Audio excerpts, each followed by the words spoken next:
அவனை தொழுதால் போதும் நல்லதே நடக்கும். ஆனை முகனை தொழுதால் நவக்கிரகங்களும் மகிழும்.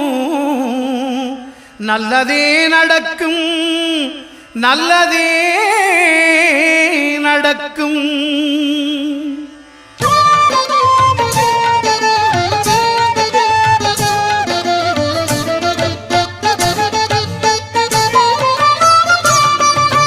ஒன்பது கோளும் ஒன்றாய் காண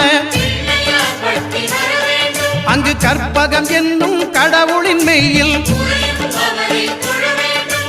ஒன்பது கோளும் ஒன்றாய் காண அங்கு கற்பகம் என்னும் கடவுளின் மெய்யில். சூரியன் முதலாய் 9 கிரகமும் பலவித குணங்களை கொண்டிருக்கும் எங்கள் கற்பக தருவில்